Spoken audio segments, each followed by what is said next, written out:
শারদীয়ার অনেক অনেক শুভেচ্ছা রইল আপনাদের সবার জন্য।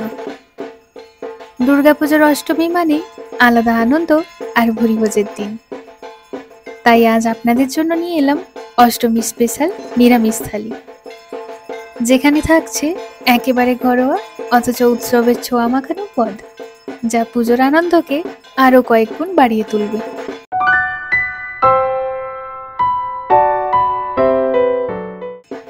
আজকের থালির বিশেষ চমক নিরামিষ ছোলার ডাল, যেটা গরম গরম লুচির সাথে খেতে দুর্দান্ত লাগে। ছোলার ডাল বানানোর জন্য নিয়ে নিয়েছিলাম 100 গ্রাম মতো ছোলার ডাল। ডালটাকে ভালো করে ধুয়ে ওভারনাইট ভিজিয়ে রেখেছিলাম। আপনাদের হাতে কম সময় থাকলে কমপক্ষে 5 থেকে 6 ঘন্টা ভিজিয়ে রাখলেই হবে। এবার প্রেসার কুকারে ছোলাগুলোকে দিয়ে দিচ্ছি। এর মধ্যে দিয়ে দিচ্ছি স্বাদ মতো লবণ, হাফ চা চামচ মতো হলুদ গুঁড়ো আর ঝালের জন্য 2টো চেরা কাঁচা লঙ্কা। এবার এর মধ্যে দিয়ে দিচ্ছি পরিমাণ মতো জল। এখানে ডাল এবং জলের অনুপাতটা 1:3 রাখতে হবে, মানে যদি 1 কাপ ডাল দেন তাহলে 3 কাপ পরিমাণ জল ব্যবহার করতে হবে। এবার প্রেসার কুকারের ঢাকনাটা বন্ধ করে 2 থেকে 3টে সিটি দিয়ে নিতে হবে। প্রেসার কুকারে সিটি পড়ে গেলে হ্যান্ডেলের আংটাটা খুলে দিতে হবে। কিছুক্ষণ পর নিজে থেকেই ঢাকনাটা খুলে যাবে।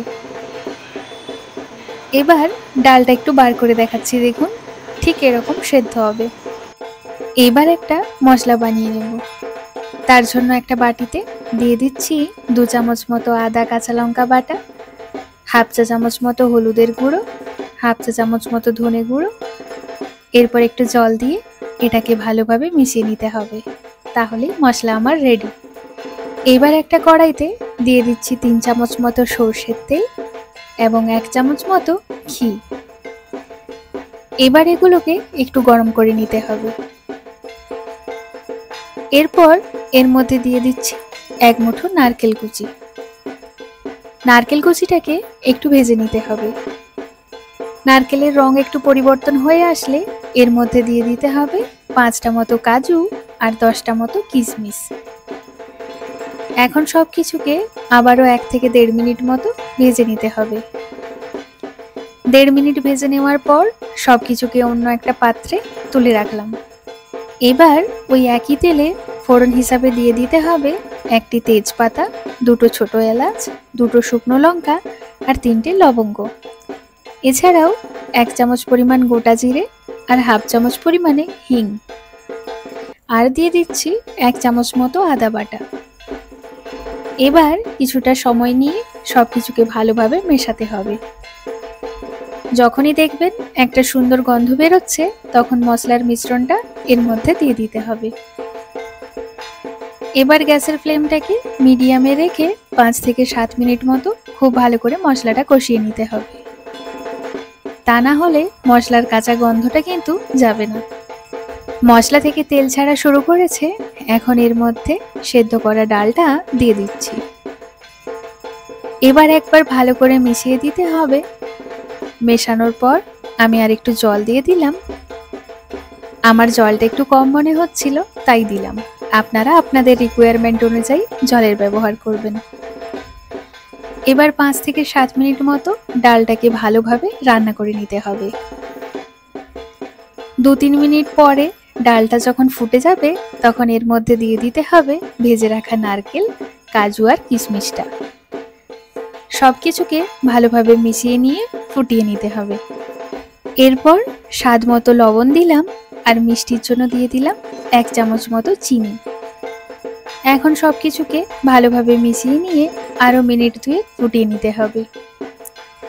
2 মিনিট ফুটিয়ে গ্যাসের ফ্লেমটাকে অফ করে দিলাম। ছোলার ডালে একটু বেশি জল থাকতেই এটা নামিয়ে নিতে হবে, কারণ এটি ঠান্ডা হওয়ার পর অনেকটাই ঘন হয়ে যায়। ব্যাস তৈরি হয়ে গেল অষ্টমী স্পেশাল মেনু নিরামিষ ছোলার ডাল। এবার আমি লুচিটা ভেজে নেব। তার জন্য একটা কড়াইয়ে তেল গরম করে রেখেছিলাম।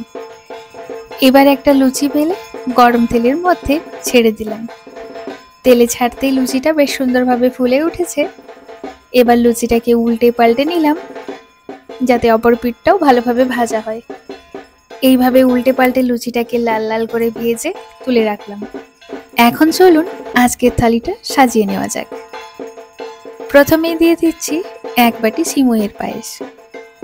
সিমুইয়ের পায়েসের ফুল রেসিপি দেখতে চাইলে ভিডিওর লিংক ডেসক্রিপশন বক্সে দিয়ে দেব, সেখান থেকে দেখে নিতে পারবেন। এবার দিচ্ছি লাল লাল ঝাল ঝাল কাশ্মীরি আলুর দম। ভিডিওর লিংক ডেসক্রিপশন বক্সে দেওয়া থাকবে, অবশ্যই দেখে নেবেন। আর দিলাম 1 বাটি ছোলার ডাল। আর এই সমস্ত পদের সাথে থাকছে ফুলকো ফুলকো লুচি। এই হচ্ছে আমার অষ্টমী স্পেশাল নিরামিষ থালি। লুচির সাথে এই সমস্ত পদগুলি কিন্তু ভীষণ ভালো লাগে খেতে।